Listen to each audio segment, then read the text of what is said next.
हरे कृष्णा, राधे राधे, जय श्रीमन नारायण। कैसे हैं आप लोग? आशा करती हूँ कि श्री हरि की असीम कृपा आप सभी पर बनी रहे, आप सभी स्वस्थ हो, अच्छे हो। इसी कामना के साथ आज हम जानेंगे गंगा दशहरा व्रत की कथा। सबसे पहले यह जान लेते हैं कि गंगा दशहरा कब है। तो इस बार गंगा दशहरा 16 जून दिन रविवार को है। बहुत ही अच्छा दिन है। आप भी जाइए और गंगा स्नान, त्रिवेणी संगम का स्नान करके आइए। आइए अब हम जानते हैं कि गंगा दशहरा क्यों मनाया जाता है। कहा जाता है कि इस दिन माँ गंगा धरती पर आई थी, जिसे भागीरथ जी ने इस दिन माँ गंगा को धरती पर आने के लिए प्रार्थना की थी और माँ गंगा धरती पर आई थी, इसीलिए गंगा दशहरा मनाया जाता है। आइए अब हम जानते हैं गंगा दशहरा व्रत की कथा। एक बार महाराजा सगर ने व्यापक यज्ञ किया। उस यज्ञ की रक्षा का भार उनके पौत्र अंशुमन ने संभाला। इंद्र ने सगर के यज्ञ अश्व का अपहरण कर लिया, यानी कि उनके घोड़े का अपहरण कर लिया। यह यज्ञ के लिए विघ्न था। राजा सगर ने लगभग 99 यज्ञ करवाए थे और यह 100वां यज्ञ था। तभी राजा इंद्र को ये लगा कि ऐसा ना हो कि सगर जो है वो 100वां यज्ञ करा के और मेरा जो है वो राजपाट छीन ले। इसी डर से उन्होंने जो उनका घोड़ा था, उनका राजा सगर का जो यज्ञ का घोड़ा था, उसको अपहरण कर लिया। अंशुमन ने सगर की 60,000 प्रजा लेकर अश्व को खोजना शुरू कर दिया। सारा भूमंडल खोज लिया, सभी पाताल और धरती लोग खोज लिए, परंतु वह जो घोड़ा था नहीं मिला। फिर घोड़े को पाताल लोक में खोजने के लिए पृथ्वी को खोदा गया।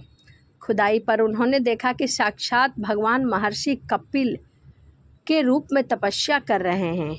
उन्हीं के पास महाराजा सगर का घोड़ा घास चरता पाया गया।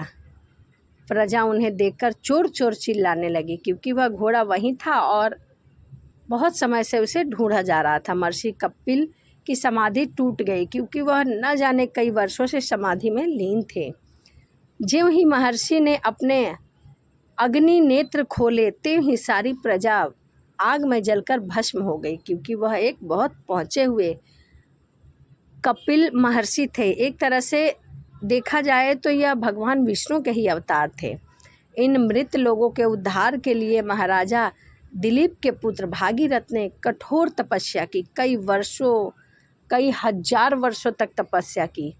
भागीरथ ने तब से प्रसन्न होकर ब्रह्मा ने उन्हें वर मांगने को कहा, तो भागीरथ ने माँ गंगा को मांगा। इस पर ब्रह्मा ने कहा, हे राजन, तुम गंगा का पृथ्वी पर अवतरण तो चाहते हो, परंतु क्या तुमने माता पृथ्वी से पूछा है कि वह गंगा माँ का भार या वेग को संभाल भी पाएंगी या नहीं? मेरा विचार है कि गंगा के वेग को संभालने की शक्ति केवल भगवान शंकर में ही है। इसीलिए उचित यही होगा कि गंगा का भार एवं वेग संभालने के लिए भगवान शिव का अनुग्रह प्राप्त कर लिया जाए। महाराजा भागीरथ ने वैसा ही किया। उन्होंने कई हजार वर्षों तक तपस्या की। तपस्या करके भगवान शिव को प्रसन्न किया। ब्रह्मा जी ने गंगा की धारा को अपने कमंडल से छोड़ा, तब भगवान शिव ने गंगा की धारा को अपनी जटाओं में समेटकर जटाएं बांध ली। इसका परिणाम यह हुआ कि गंगा को जटाओं से बाहर निकलने का पथ नहीं मिल सका। अब महाराजा भागीरथ को और भी अधिक चिंता हुई। उन्होंने एक बार फिर भगवान शिव की आराधना किया, घोर तपस्या की। तब कहीं भगवान शिव ने गंगा की धारा को मुक्त करने का वरदान दिया। इस प्रकार शिवजी की जटाओं से छूटकर गंगा जी हिमालय की घाटियों में कल कल निदान करके मैदान की ओर मुड़े। इस प्रकार भागीरथ पृथ्वी पर गंगा का वरण करके बड़े भाग्यशाली हुए।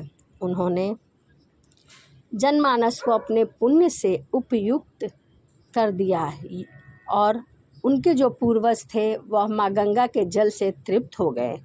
युगों युगों तक बहने वाली माँ गंगा की धारा महाराज भागीरथ की कष्टमयी साधना की गाथा कहती है। गंगा प्राणी मात्र को जीवन दान ही नहीं देती, बल्कि मुक्ति भी देती है। इसी कारण माँ गंगा का एक नाम भागीरथ भी है। माँ गंगा शिव जी के केशों में प्रवाहित होती रही। माँ गंगा धरती पर ज्येष्ठ मास के शुक्ल पक्ष की 10वीं के दिन भगवान शिव ने अपनी एक जटा खोली और गंगा माता को धरती पर जाने को कहा। जब राजा भागीरथ ने माँ गंगा के धरती पर आने के लिए हिमालय की दुर्गम पहाड़ियों के बीच रास्ता बनाया, जब माँ गंगा पर्वत के ऊपर से राजा भागीरथ ने अपने पूर्वजों को गंगा जल से तर्पण करके उन्हें मोक्ष प्रदान किया। माँ गंगा का जिस दिन धरती पर अवतरण हुआ उस दिन ज्येष्ठ मास के शुक्ल पक्ष की 10वीं तिथि थी, यानी कि गंगा दशहरा था।